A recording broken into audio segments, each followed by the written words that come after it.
안녕하세요. 제 발로 똥차를 시원하게 걷어차버린 30대 여자입니다. 여러분은 열길 물속은 알아도 한길 사람 속은 모른다라는 이야기를 들어보신 적이 있으신가요? 물속은 도구로 찾을 수 있지만 사람 속은 변화무쌍하여 알아차리기가 힘들다는 뜻인데요. 그렇게 따지면 인생은 참 흥미롭고 재미진 거더라고요. 지금부터 제가 겪은 아주 기막히고 재미있는 이야기를 여러분들에게 들려드리도록 하겠습니다. 끝까지 잘 들어주세요. 어릴 적 저희 집의 분위기는 딱 밑빠진 독이라는 말이 어울리는 느낌이었어요. 겉으로 보기엔 평범한 가족처럼 보였지만 실상은 늘 위태로웠고 조금만 건드려도 금방이라도 터질 것 같은 불안감이 집안 전체에 가득 흐르고 있었죠.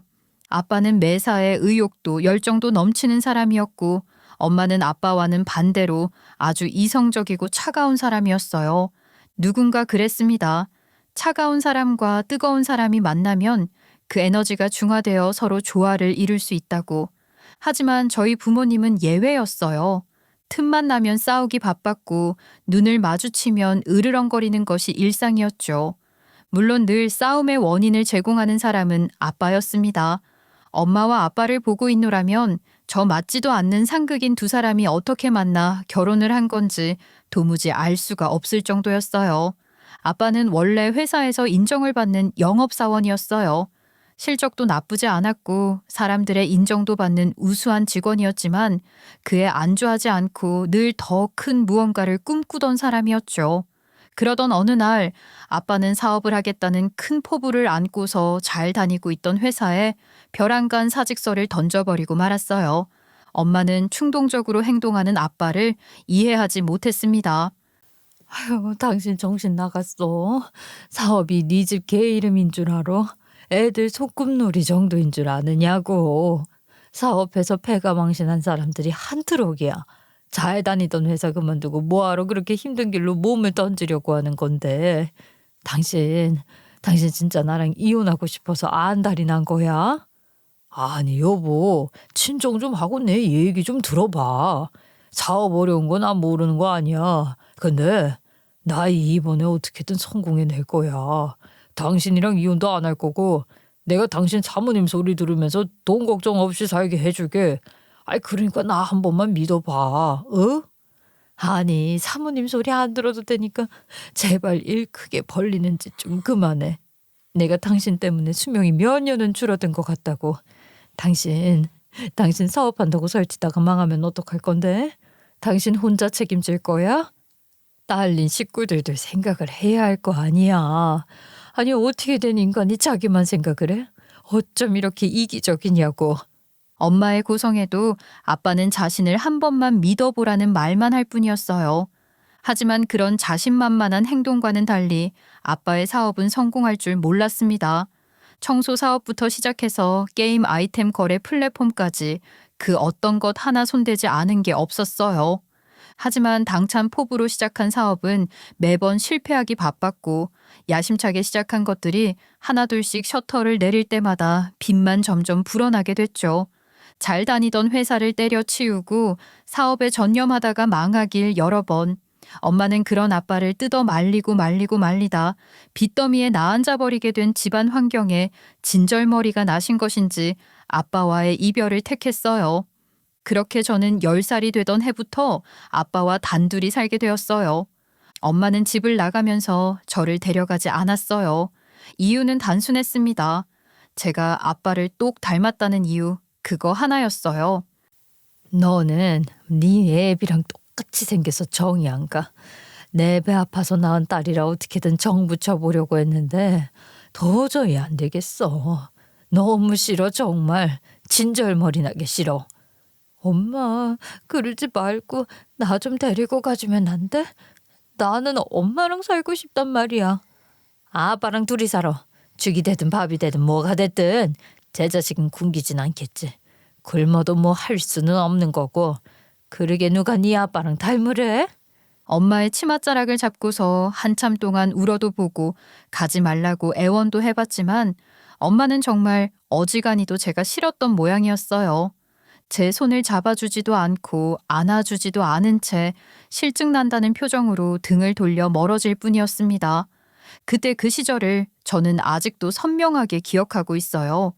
하지만 아빠와 둘이 사는 삶도 생각보다는 나쁘지 않았어요. 아빠는 비록 사업은 번번이 실패했지만 자식 사랑 하나만큼은 누구보다 깊고 진심이라 말할 수 있는 사람이었어요.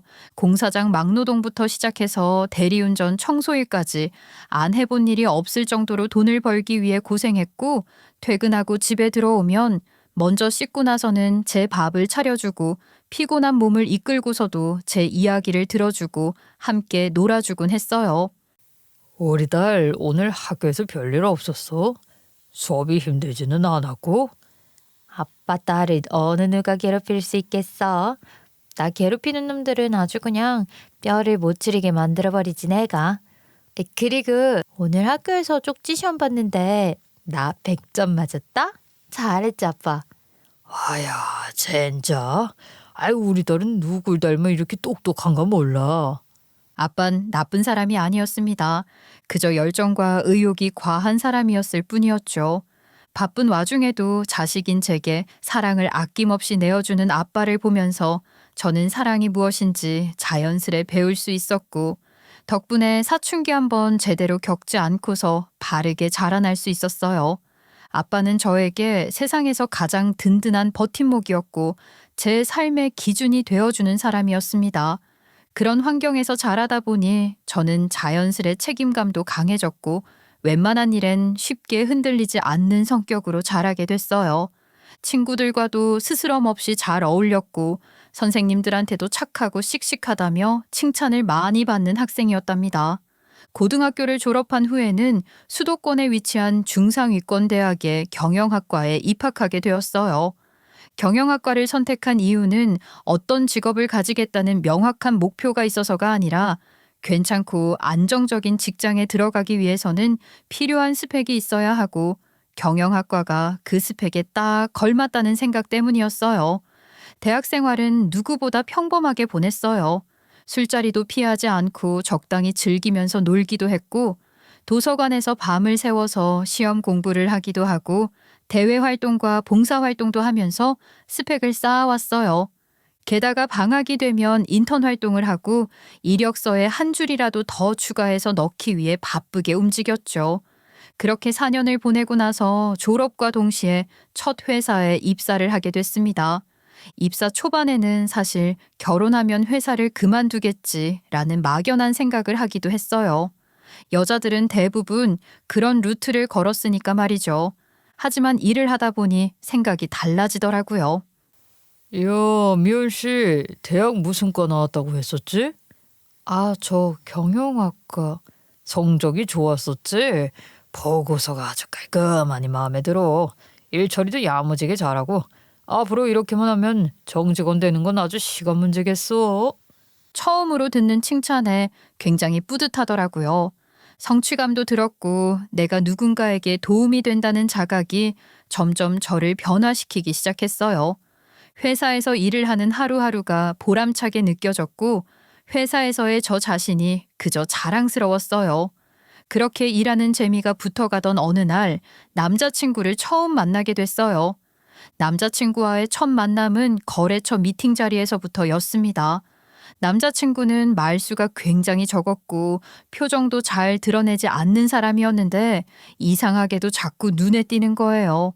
존재감이랄까, 말없이 앉아 있어도 주변의 분위기를 장악하는 그런 느낌이 강하게 드는 사람이었죠. 처음에는 그랬었는데 어느 날 퇴근을 하고 나서 우연히 편의점을 들렀는데 그 자리에서 딱 마주쳤어요. 그런데 서로 얼굴은 아니 무시하기도 어색해서 가볍게 목례를 하고 물건을 사고 나오는데 남자친구가 앞에서 저를 기다리고 있는 거예요. 그리고는 커피 한 잔을 건네며 제게 말을 걸더군요. 안녕하세요. 원래 여기 근처 사시나 봐요. 시간이 많이 늦었는데 이제 퇴근하시는 거예요? 아, 네, 오늘 작업이 좀 많이 늦어져서요. 그쪽도 지금 퇴근하는 길이신가 봐요. 저야 야근 일상이죠. 퇴근 늦게 하시면 많이 피곤하시겠어요. 참 웃기게도 이 별거 아닌 대화가 시작점이 되어 저희는 조금 더 자연스러운 관계가 될 수 있었어요. 대화도 자연스럽게 하고 생각날 때마다 연락도 하고 그리고 이 관계가 익숙해질 쯤 서로의 마음을 확인하고 연애를 시작했죠. 연애를 시작하게 된 계기는 서로가 서로의 이상형에 가까웠기도 했고 서로 가지고 있는 목표의 지향성도 비슷했기 때문이었어요. 서로 안 맞아서 싸우는 날도 없었던 데다가 워낙에 쿵짝이 잘 맞아서 서로 데이트를 할 때마다 깨르르 웃기 바빴습니다. 떨어지기 싫어서 서로의 집에 콕 붙어 있는 날들도 많았어요. 게다가 나이도 또래였기에 더욱 잘 맞는 부분이 많아서 무려 6년이라는 시간을 만났습니다. 그리고 딱 6주년이 되던 날 남자친구는 제 손가락에다가 반지를 끼워주며 이렇게 말했어요. 이런 말 조금 어색하게 들릴지도 모르겠지만 진지하게 말할게. 나 너랑 이제 결혼하고 싶어. 나랑 같은 곳을 바라보는 사람이랑 미래를 그려나가고 싶다는 생각이 들더라. 그러니까 나랑 결혼해 줄래? 난 두말할 거 없이 콜이야. 우리 결혼하자. 남자친구의 프로포즈를 받은 그 순간 저는 세상을 다 얻은 것만 같은 기분이 들었어요. 하늘을 날아다니는 기분이 이런 거구나 싶었죠. 하지만 이때까지만 해도 저는 행복에 젖어 제게 닥쳐올 불행을 내다보지 못했어요. 저희는 6년이라는 시간을 함께 하면서 정말 많은 것들에 대해 이야기를 나누고 논의를 하고 꼼꼼히 계획을 세웠어요. 서로 좋아 죽는 연애만 한 게 아니라 앞으로의 삶을 어떻게 함께 그려 나갈지에 대한 구체적인 이야기들도 꾸준히 나누고 있었어요.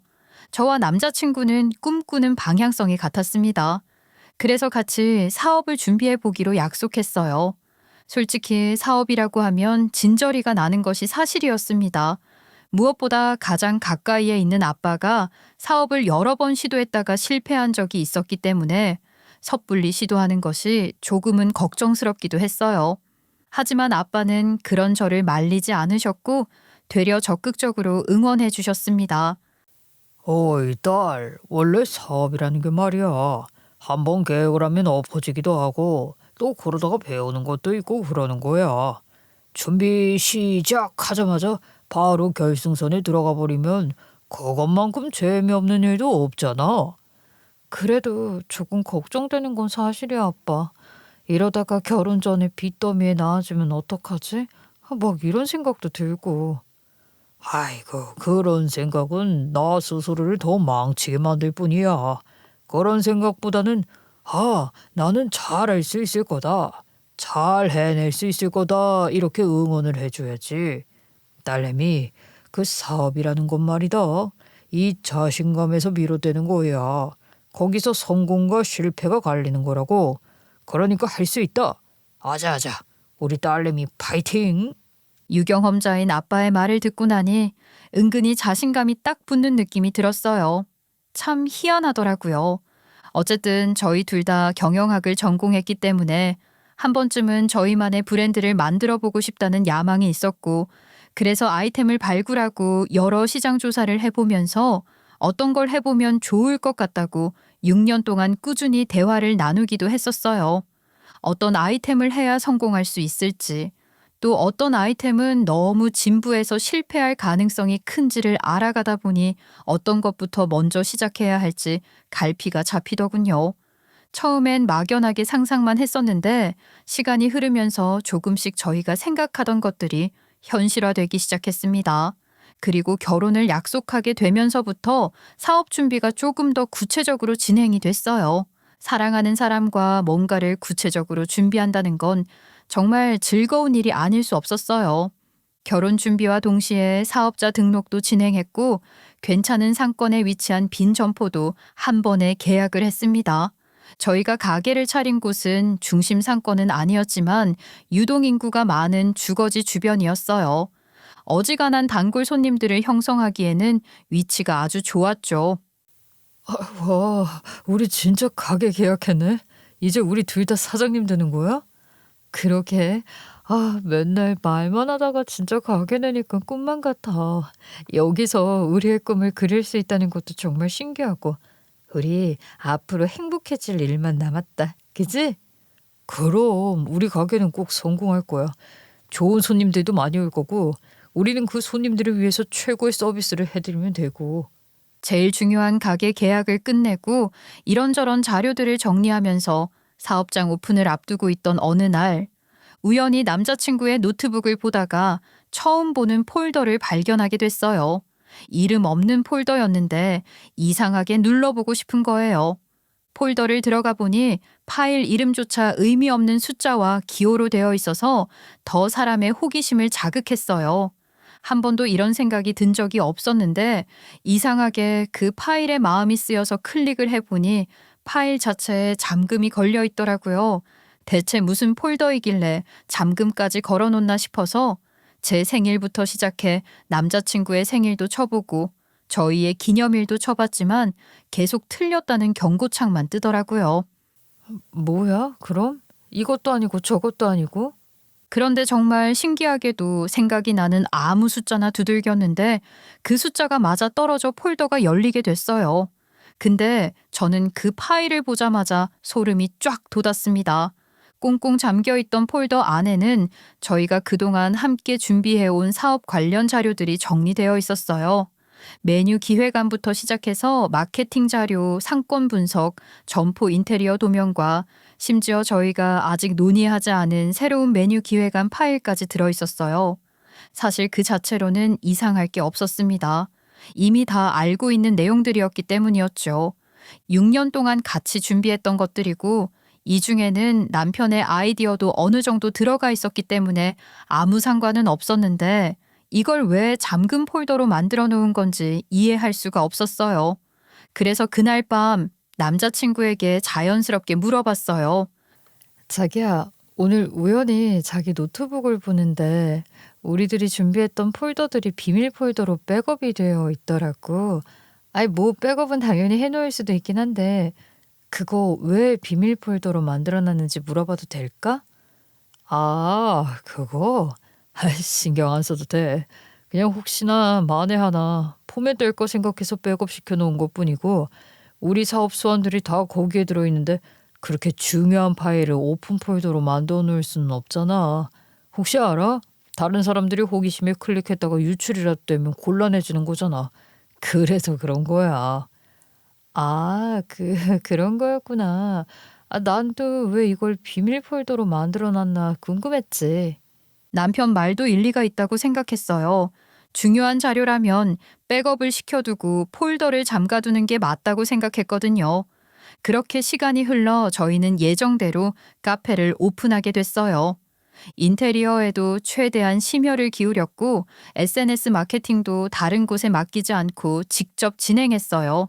처음 며칠은 들르는 손님들이 없어 과연 가게가 잘 될 수 있을까에 대해 불안했지만 점점 입소문을 타기 시작하면서 매출도 조금씩 오르기 시작했어요. 6년 동안 야심차게 준비를 한 카페였기 때문에 손님이 하나둘씩 늘어갈수록 저희의 기대감도 조금씩 부풀어 가기 시작했습니다. 아버지도 점점 잘 되어가는 저희 카페를 보며 흐뭇한 듯 이렇게 말씀해 주셨어요. 역시 우리 딸내미야. 아이 아빠가 뭐라고 했어? 너는 뭘 해도 성공할 거라고 했지? 아빠 딸이니까 어떤 일을 해도 다 잘 될 거라고 했잖아. 해보니까 어떻더나? 괜히 걱정했구나 싶지? 아이 아직 사실은 잘 모르겠어. 초반이라 그렇기도 하고. 근데 솔직히 아빠가 응원해주니까 뭐든 다 잘 될 것 같다는 생각이 들긴 해. 맞습니다. 아버님께서 이렇게 든든하게 저희 뒤를 받쳐주시니까 저희가 걱정 없이 준비를 할 수 있었던 것 같아요. 에이, 내가 뭐 한 게 있나. 너희가 6년을 준비한 거라면서. 6년 동안 준비했으면 이 정도는 당연히 해야지. 앞으로 둘이 싸우지들 말고 사이좋게 가게 한번 잘 키워봐라. 혹시 아냐? 나중에 정말 잘 돼서 체인점까지 막 낼 수 있을지. 말도 안 되는 행복회로라는 것을 알았지만 그래도 꿈은 누구나 꿀 수 있는 거라 생각했습니다. 그렇게 가게를 운영하면서 행복한 일상을 보내던 어느 날 저희 카페 공식 계정 이메일로 이상한 메일이 하나 도착했어요. 제목은 마케팅 제안서에 대한 회신이었습니다. 뭔가 싶어서 클릭을 해보니 무척이나 구체적으로 잘 작성되어 있는 마케팅 제안서가 보내져 있는 것을 확인할 수 있었어요. 광고 대행사에다가 제안서를 작성해서 남편이 보낸 것 같더라고요. 저희는 스스로 마케팅을 진행하고 있었기 때문에 곧바로 남편에게 전화를 걸어 이 부분에 대해 확인했어요. 여보, 혹시 광고 대행사에다가 광고 마케팅 제안서 보낸 적 있어? 모르겠는데? 갑자기 그건 왜 물어보는 거야? 아니, 우리 계정으로 메일 회신이 와 있어서 자기가 제안서 보낸 것 같던데? 아니야? 만약에 맞다면 이거 왜 보낸 거야? 지금 마케팅 홍보는 우리가 잘하고 있잖아. 굳이 생돈 들여가면서 광고 대행해야 할 이유가 있을까? 우리 지금 매출이 막 엄청 잘 나오는 편도 아니고. 아니, 뭐 내가 지금 바로 진행하겠다고 했어? 그냥 업체 관계자한테 어플 입점 제안서 보낸 것뿐이야. 뭘 그렇게 꼬치꼬치 캐묻고 예민하게 굴어. 그리고 원래 마케팅을 제대로 하려면 이렇게 업체한테 제안서도 보내보고 피드백도 듣고 해야 하는 거야. 잘 알지도 못하면서 돈 타령만 하면 나중에는 어떡하려고 그래. 아니, 그냥 나는. 온갖 것들을 주절거리며 저를 가르치려 드는 남자친구의 태도가 저는 못내 미심쩍기만 했어요. 원래 이랬던 사람이라면 또 이러는구나 하면서 이해라도 할 텐데 아니라는 걸 알았기 때문이었죠. 그리고 이상한 건 이뿐만이 아니었어요. 남자친구는 결혼 준비를 하는 데 있어서 굉장히 소홀해졌어요. 그 정도로 무척 바빠졌죠. 본인 말로는 이번에 승진을 앞두고 있어서 열심히 해야 한다는데 그거랑은 별개로 결혼 준비는 혼자 하는 게 아니라 같이 하는 거라고 생각했어요. 예식장도 저 혼자 알아보고 스튜디오와 드레스 메이크업까지 모두 저 혼자 알아본 데다가 카페 관리도 저 혼자 열을 쏟고 하나부터 열까지 서운한 것들 투성이었습니다. 그래서 한날은 남자친구에게 서운한 마음에 대놓고 따지기도 했어요. 있잖아. 내가 어지간하면 자기 피곤하고 힘드니까 바쁘니까 이해하고 그냥 넘어가려고 했는데 아무리 생각해봐도 너무한 것 같아서. 아무리 그래도 결혼 준비는 어지간하면 같이 해야 하는 거 아니야? 자기야. 내가 말했잖아. 나 안 그래도 지금 승진 시험 앞두고 있어서 바쁘고 예민하다니까. 그리고 윗대가리들한테 잘 보여야 승진도 될 거 아니야. 승진되면 월급 오르고 월급 오르면 연봉도 오르고 직급 오르면 내 수준도 높아질 테고. 자기는 직급 높은 남편 원하지 않아? 나는 직급 높은 것보다 같이 결혼 준비하는 남편을 원해. 나도 이런 거 저런 거 혼자 준비하려고 하니까 너무 힘들어서 그래. 좀 같이 해주면 안 되나? 알았어. 이번 주말에 드레스 투어 간다고 했었지? 그럼 같이 가줄게. 됐지? 이것도 내가 시간 진짜 많이 빼둔 거야. 주말에도 골프 약속 있는데 그거 빼고 같이 간다고 하는 거야. 알지? 어쩌면 당연히 해야 할 일을 마치 선심 쓰는 것처럼 생색내는 남자친구의 태도. 그 태도는 제 기분을 잡치기에 아주 충분했어요. 하지만 굳이 따지지는 않았습니다. 여기서 제가 불만을 가지고 따지게 되면 더 큰 싸움으로 이어질 수 있다는 걸 잘 알고 있었거든요. 그렇게 몸이 10개라도 부족한 피곤한 하루하루를 보내고 있던 어느 날, 제 인생을 모조리 뒤바꿀 만한 일이 찾아왔습니다. 갈등이 조금씩 깊어가던 어느 날 남자친구가 오랜만에 잔뜩 들뜬 표정으로 집으로 들어왔어요. 기분 좋은 일이 있나 싶었는데 대뜸 제 손을 붙잡고서 이런 말을 하는 거예요. 자기야, 이번에 나 느낌이 좋아. 조만간 승진 시험인데 그냥 느낌이 확 온다고. 무슨 느낌? 뭐랄까, 꼭 내가 늑다리들을 다 제끼고 승진할 수 있을 것 같은 느낌적인 느낌? 자기야, 진짜 승진만 하면 내 인생이고 자기 인생이고 아주 활짝 피는 거야. 우리 사업도 훨씬 더 크게 확장시킬 수 있을 거고. 기대해. 내가 우리 가게 엄청 넓힐 거니까. 잔뜩 들뜬 목소리로 이야기를 하는 남자친구는 무척이나 흥분해 있었어요. 그런데 저는 속으로 현실성이 없는 이야기라고 생각했습니다. 남자친구가 승진을 하게 되면 본부장 자리에 앉게 되는 것인데 원래 본부장이라는 자리는 나이도 좀 있고 경력도 좀 있는 사람이 하는 게 아닌가 싶었어요. 그리고 저렇게 잘 될 거라고 설레발을 잔뜩 치다가 승진 시험에 떨어지면 어떻게 할 건가 싶기도 했죠. 원래 엄청난 기대에서 밀려오는 허탈함은 그 크기가 배로 크다고 하잖아요. 그래서 조금 걱정이 되기도 했지만 그래도 사람이기 때문에 기대는 해볼 수 있는 거라고 생각했어요. 기대를 하는 건 사람의 자유니까요. 그런데 얼마 후 정말 믿을 수 없는 일이 일어났어요. 자기야, 나 승진했어. 우리 회사 최연소 본부장 타이틀을 내가 달았다고. 뭐? 정말이야? 진짜 본부장이 됐다고? 그렇다니까. 이제 우리 고생 끝 행복 시작이야. 와, 이런 행운이 내게 주어지다니. 나 처음에는 진짜 꿈인 줄 알았다니까. 최연소 본부장이라는 타이틀을 달고 돌아온 남자친구는 정말 온 세상을 다 가진 사람처럼 보였어요. 진심으로 행복해 보였습니다. 남자친구가 젊은 나이에도 불구하고 승진을 할 수 있었던 것은 업무 능력도 인정을 받았고 업무 성과도 좋은 편이었기 때문이었어요. 아무튼 그렇게 초특급 승진을 하게 된 남자친구는 연봉도 눈에 띄게 훌쩍 뛰었고 명함도 새로 만들었으며 사람들 앞에서 무척이나 당당하고 자신감 넘치는 모습으로 변해갔어요. 저는 6년 동안 남자친구가 회사 일을 하면서 열심히 노력해온 걸 알고 있었기 때문에 남자친구의 승진을 진심으로 축하해줬어요. 축하해. 그렇게 힘들게 일하더니 나는 자기가 잘 될 줄 알았어. 고마워. 아, 이제 진짜 열심히 살아야겠다. 아주 발바닥에 불이 나도록 뛰어다녀야겠어. 내가 꼭 호강시켜줄게. 하지만 남자친구의 그 말은 오래 가지 못했습니다. 승진과 함께 남자친구는 완전 다른 사람이 된 것처럼 눈에 띄게 변하기 시작했어요. 말투는 점점 거만해졌고 저를 대하는 행동도 무척이나 무성의해졌어요. 게다가 아예 저를 무시하기까지 했습니다. 공동으로 대표직을 맡게 된 카페 운영은 완전히 나 몰라라. 손을 놓아버린 지 오래였기에 카페 일은 전부 저 혼자 도맡게 됐어요. 장부를 작성하는 것부터 시작해서 재료 발주를 넣고 알바생들의 스케줄까지 모두 저 혼자 해결해야 했어요. 처음엔 남자친구도 직책이 직책이니만큼 정신없이 바쁘니까 그럴 수 있지 하면서 이해를 하려고 했어요. 일반 직책도 아니고 본부장 정도의 직책이라면 당연히 신경 써야 할 일이 많을 것이었고 회사에서 자리를 잡아가는 것도 중요할 터였으니까요. 하지만 함께 하기로 했던 모든 것들을 저 혼자 쳐내고 있다는 것을 알게 됐을 때 그제서야 제 머릿속에서는 이건 아니라는 생각이 들었습니다.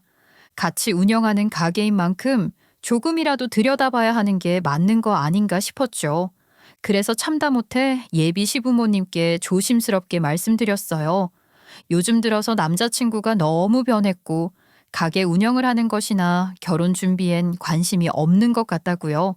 그런데 팔은 안으로 굽는다는 말이 있잖아요. 돌아온 어머님의 대답은 너무 의외였어요. 우리 도윤이가 본부장으로 승진을 해서 바빠서 그런 건데 여자가 돼가지고 남자가 큰일하는 거 이해도 못 해주니?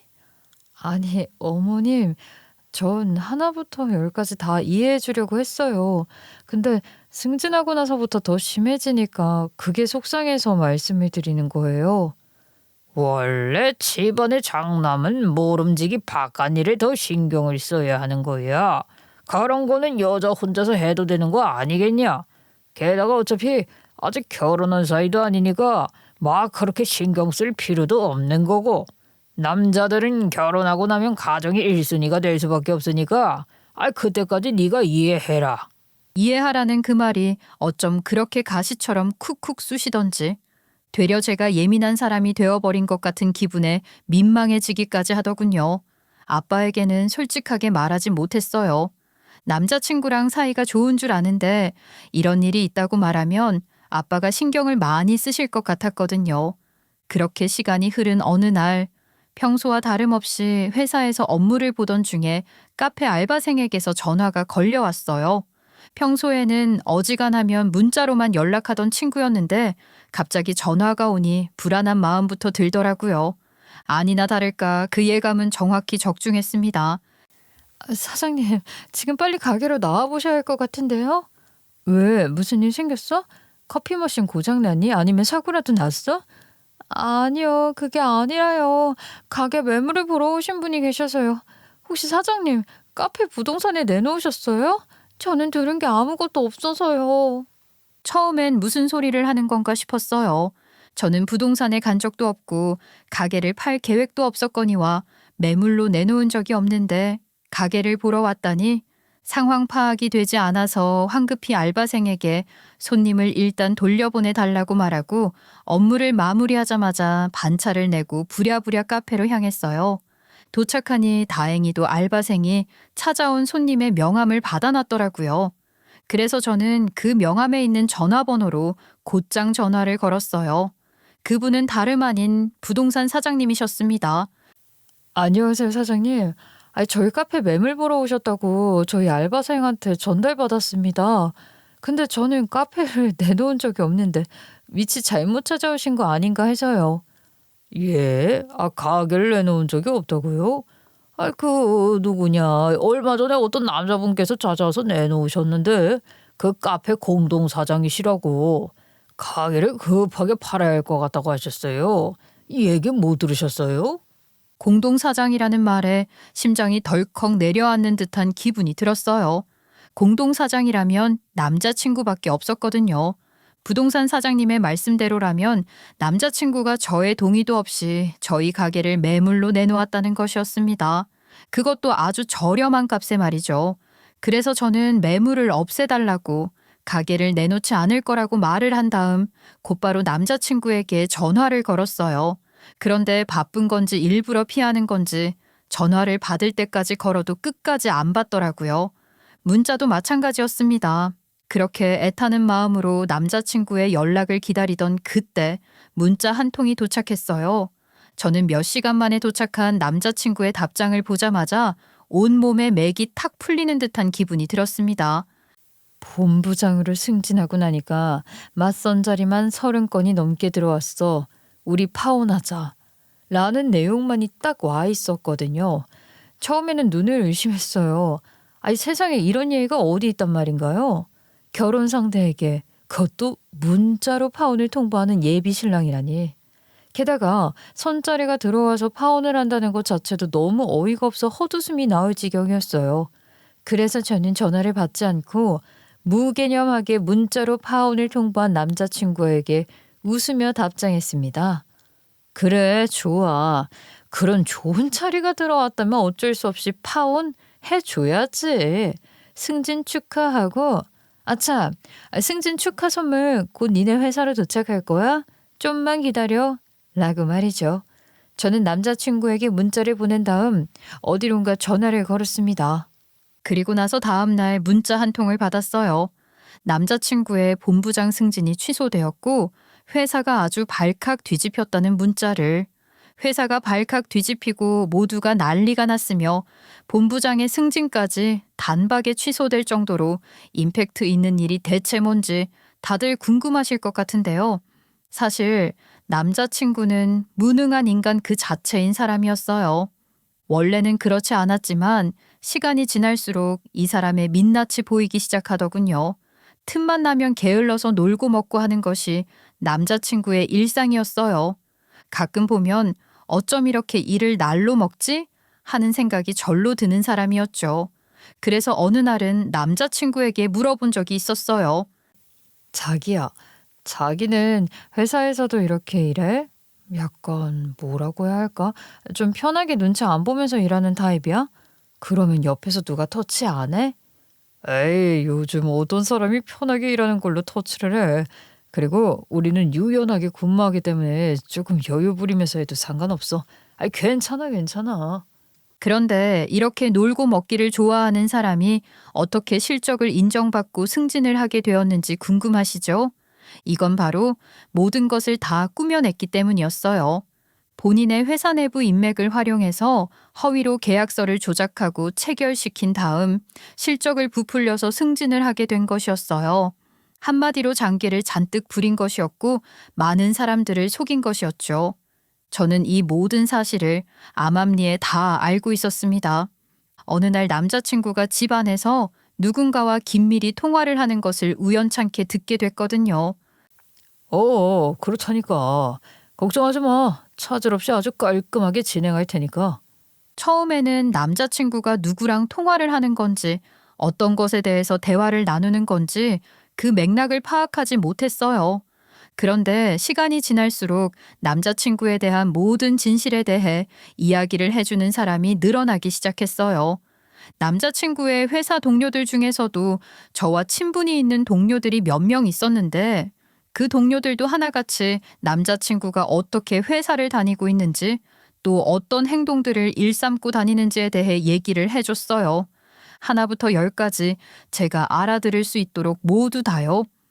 아유, 이거 결혼 앞둔 예비 신부한테 이런 이야기 하는 거 실례인 건 아는데 그래도 알 건 알아야 하지 않겠나 싶어서 아직 식 안 올렸으면 유턴할 기회도 있어야 하는 게 맞다고 생각해.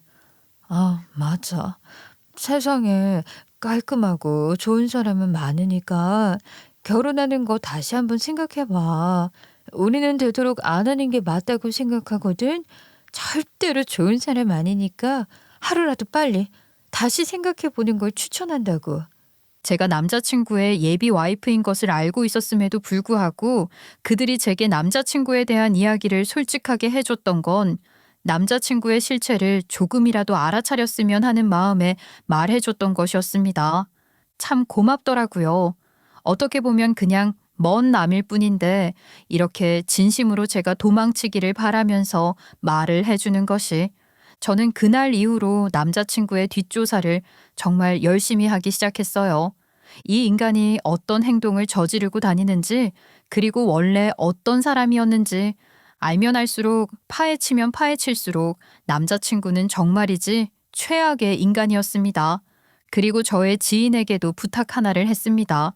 실제 회사처럼 보이지만 운영은 되지 않는 소위 말하는 페이퍼 컴퍼니 하나를 세워서 남자친구의 회사에 컨택을 해달라고 부탁했어요.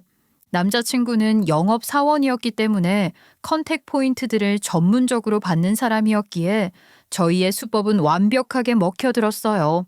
제대로 미끼를 확 물어버린 남자친구는 제안서를 가지고 상사들에게 보고도 했어요. 심지어 그 제안을 기반으로 추가 실적 계획까지 작성했다고 하더군요. 저는 거기에서 발생한 과정들 전부를 모조리 꼼꼼하게 기록했어요. 이메일, 문자, 대화 내용 캡처본과 통화 녹음까지 한치의 오차도 없이 아주 꼼꼼하게 말이죠. 그렇게 수집된 자료들을 하나의 USB에 담고 작은 손글씨로 승진 축하 선물입니다 라고 적은 쪽지와 함께 커다란 화분에 그 USB를 꽁꽁 숨겨 회사로 보냈어요. 그리고 얼마 지나지 않아 그 회사를 다니는 동료에게서 연락이 왔어요. 어머, 야, 이거 회사로 화분 네가 보낸 거 맞지? 지금 회사 완전히 발칵 뒤집어졌어. 그 USB 안에 들어있는 내용들, 어머, 그것도 진짜 충격 그 자체더라. 난 그 인간 보라고 보낸 건데 그걸 회사 사람들이랑 다 같이 나눠본 거야? 회의 시간이었는데 갑자기 도착을 했더라고. 처음에는 다들 난리도 아니었지. 예비 마누라가 내조를 잘하니 뭐니 떠들어대면서 이 USB 안에 뭐가 들었는지 다 같이 보자면서 딱 노트북에 연결하는 순간 바로 분위기 확 싸해져서는 뒤집어지고 소리 지르고 난리도 아니었단 말이야. 지금 개판 5분 전이야. 막장 드라마도 이것보다는 안 재밌겠다. 그럼 어떻게 되는 거야 이제? 사장님은 물론이고 이사님까지 싹 다 소집돼서 지금 그놈 회의실 안으로 데리고 긴급 회의 들어갔어. 그런데 알고 보니까 진짜 이게 끝이 아니더라. 완전 양판 줄 알았잖아. 까도 끝도 없이 나오더라니까. 얘 너는 대체 뭘 보고 결혼을 결심한 거냐? 이해가 안 가네 정말. 남자친구는 제가 모르고 있었던 일들까지도 하고 있었어요. 어떤 일이었냐고요? 바로 격리부 여직원들을 시시때때로 건들고 다녔던 것이었어요. 그 더러운 놈은 손버릇이 아주 못되다 못해 고약한 수준이어서 여직원들에게 몇 번 고소로 넘어갈 위기도 처했었다고 하더군요. 하지만 그럴 때마다 합의금으로 입을 닫게 만들었다고 했어요. 본인이 잘못한 것을 뉘우치지도 않고 무조건 돈으로 해결을 하려고 들었단 것이었죠. 그리고 거기에 더해 회사 돈을 몰래 횡령하고 있었다는 사실까지도 싹 다 적발되는 바람에 안 그래도 개판이었던 분위기가 완전히 북극 저리 가라 수준이 되어버렸다고 하더군요. 그 순간 남자친구는 무슨 생각을 하고 있을지 안타깝다는 생각보다는 참 우습다는 생각이 강하게 들었어요. 물론 본인이 저지른 업보였기에 누굴 원망할 수도 없겠지만 말이죠. 그리고 동료는 이 말도 덧붙였어요. 우리 얼마 전에 카페 프랜차이즈 하나 사업 진행시키려고 준비 중이었거든. 근데 그 카페 어디에 들어가려고 했는 줄 알아? 너희 가게 옆에 들어가려고 했어. 그것도 바로 한 블록 건너 바로 옆쪽에. 거기 담당자도 그놈이었는데. 아, 카페 들어온다는 얘기는 들었는데. 근데 거기가 그 인간이 담당하는 프랜차이즈 카페일 줄은 몰랐네. 그 옆에 우리 카페가 운영되는 걸 알고 있었음에도 불구하고 거기다 카페를 차리려고 했다는 건 내 가게 망하게 하려고 그랬다는 거겠지. 근데 일이 이렇게 되어버려서 카페 프랜차이즈 입점도 지금 무산되어 버렸잖아. 저런 놈이 담당을 해서 맡고 있었으니 당연히 무산되는 게 당연한 일이겠지만. 불행 중 다행히도 규모가 그리 크지는 않은 회사였기 때문에 이 일이 외부로 알려지는 일 같은 건 없었어요. 그리고 남자친구가 담당했던 카페의 오픈은 없던 일이 되어버렸습니다. 총 책임자가 남자친구였는데 책임자의 역할을 다할 수 없게 됐으니 어쩌면 당연한 결과였어요. 제가 운영하던 카페도 더 이상 매물을 내놓지 않고 영업을 하겠다는 결정을 내렸습니다. 공동대표자로 이름을 올려놓았던 남자친구의 이름은 이제 완벽하게 빼버린 채로 말이죠. 이제 남자친구 같은 건 인생에 하등 필요 없다고 생각했어요. 자그마치 6년이라는 시간을 함께 보내왔는데 이런 식으로 사람의 뒤통수를 칠 수도 있구나 싶기도 했고요. 사실 이 일은 아빠가 모르게 하고 싶었어요. 어지간하면 의견 차이로 파혼을 하게 되었다고 말씀을 드리고 싶었는데 어쩌다 보니 아빠까지도 모든 사건의 전말을 알게 되셨어요. 마음이 아팠습니다. 하나밖에 없는 딸내미 아무 걱정 없이 잘 사는 걸 보여드리고 싶었는데 사업이 망하는 것보다 자식 농사가 망한 걸 보여드린 것 같아 창피하더라고요. 하지만 아빠는 그 누구의 탓도 하지 않았어요. 되려 저를 꼭 끌어안아 주셨고 제 감정을 먼저 살펴봐 주시면서 제게 이런 말씀도 해주셨어요. 지금은 너무 말도 안 되는 일이라고 생각될지도 모르고 또 살아가다 이따금씩 번쩍번쩍 생각이 날지도 모른다. 아빠도 네 엄마랑 헤어지고 나서 그랬어. 내가 그때 왜 그랬을까 하고 스스로를 원망하기도 하고 질책하기도 하고. 하지만 그 모든 감정이 시간이 지나면 조금씩 무뎌지게 되더라. 아빠, 과연 내 감정이 무뎌질 수 있을까? 사실 나 잘 모르겠어. 6년이라는 세월을 보낸 게 조금 허무하게 느껴지기도 하고 내가 정말 괜찮아질 수 있을까? 잘 해낼 수 있을까 하는 생각도 들고. 아이 그럼 못할 게 뭐가 있어. 이런 건 시간이 약이라고 했다. 시간이 지나 마음이 조금씩 무뎌질 때까지 네 일에 집중하면서 살아봐. 그러다 보면 해결될 거다.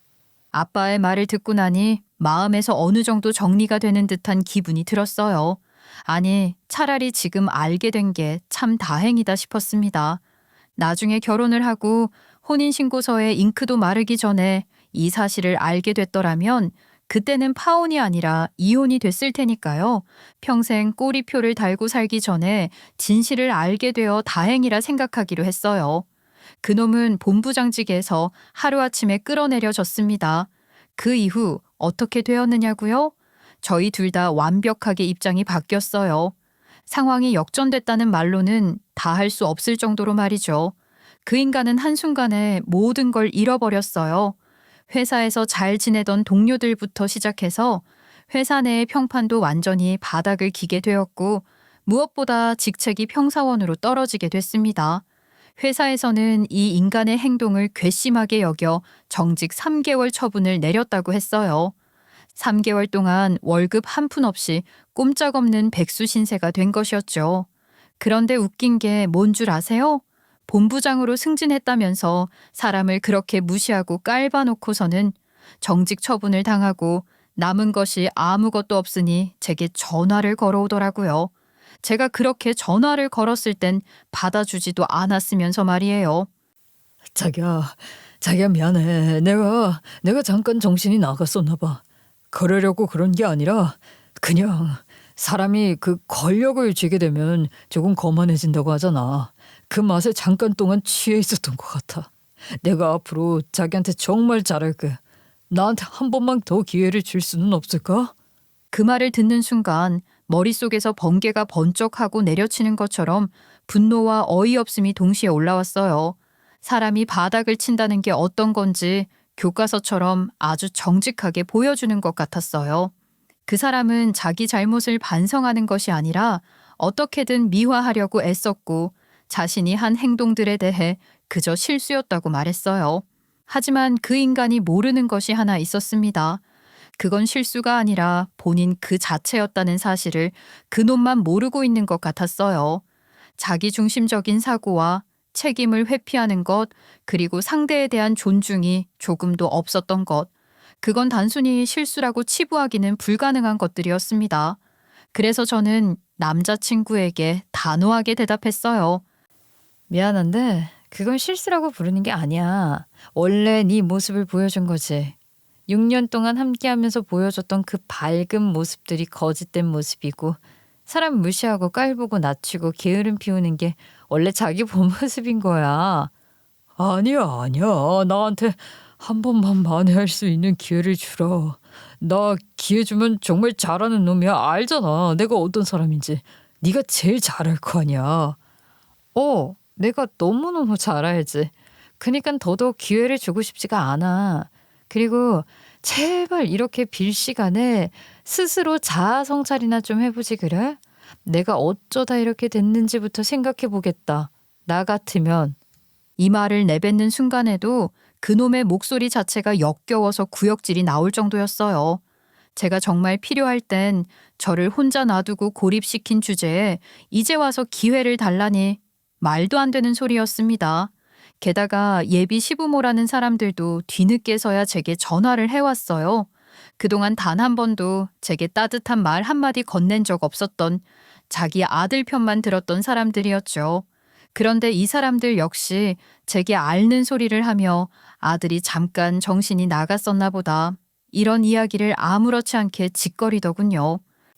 아유, 저기 사람은 살다 보면 실수를 한 번쯤은 할 수도 있는 거잖니. 미래를 함께하는 일인데 이 정도쯤은 눈 감아줄 수도 있는 거 아니겠어? 그래, 그건 맞다. 원래 부부라는 게 결혼하기 전에 몇 번 부딪히고, 그러다가 단단해지고 그러는 거야. 이런 일로 파혼을 한다거나 헤어진다거나 그러지들 말고 둘이 한번 얘기를 잘 해보는 게 어떻겠냐? 그 사람들의 말이 끝나기도 전에 저는 조용히 전화를 끊었고 이후 그들과 관련되어 있는 사람들의 어떤 전화도 받지 않았어요. 문자는 확인도 안 했고 아예 연락처 자체를 모두 차단해버렸어요. 더 이상 그 더러운 인간들과 조금도 엮이고 싶지 않았고 무엇보다도 제 인생에 다시는 그런 사람들을 들이고 싶지 않았어요. 이제는 완전히 끝내야 할 때였거든요. 제가 운영하던 카페는 시간이 지날수록 손님이 늘어나기 시작했고 소문을 듣고 찾아오는 사람들도 많이 생겨나기 시작했어요. 그러다가 결국 더 넓고 접근성 좋은 곳으로 이사를 결심했고 리뉴얼 오픈을 준비하면서 하루하루 바쁘게 살고 있답니다. 인테리어부터 메뉴 구성까지 하나하나 제 손으로 결정을 내리고 작은 디테일 하나까지도 놓치지 않으려 무던히 애를 썼어요. 예전 같으면 이런 걸 하는 데에도 조금 지치고 힘들다는 생각을 했을 수도 있었겠지만 이제는 달랐어요. 제 스스로가 중심이 된 삶을 살고 있었고 그 안에서 오는 성취감은 그 어떤 것보다도 크기가 컸거든요. 그리고 다니고 있던 회사 역시 쿨하게 퇴사를 결정했습니다. 사람들도 다 좋았고 안정적이긴 했지만 더 이상 그곳에서 제가 무슨 일을 할 수 있을지 고민이 많이 되더라고요. 그렇게 몇 년 동안 쌓은 커리어와 경력을 바탕으로 저는 조금 더 큰 기업으로 면접을 보러 가게 됐고 정말 감사하게도 바로 채용될 수 있었습니다. 지금은 더 나은 환경에서 더 좋은 사람들과 함께 일하고 있어요. 스스로 인정받고 있다는 느낌이 들어서인지 하루하루가 꽤나 뿌듯하고 즐겁습니다. 다가오는 월요일이 두렵지 않고 퇴근 후의 시간이 허무하게 느껴지지 않는 것만으로도 저의 인생이 꽤나 괜찮아졌다는 걸 느끼고 있어요. 물론 아직까지 마음 한구석이 아려오는 것도 부정할 수 없는 사실이에요. 6년이라는 시간은 결코 짧지 않은 시간이고 한때는 온 마음 다해 사랑했던 사람과 함께 미래를 꿈꿨던 것도 사실이었으니까요. 하지만 그럴 때마다 고개를 세차게 저으며 잘된 일이라고, 잘한 거라고 스스로 다짐에 다짐을 하곤 합니다.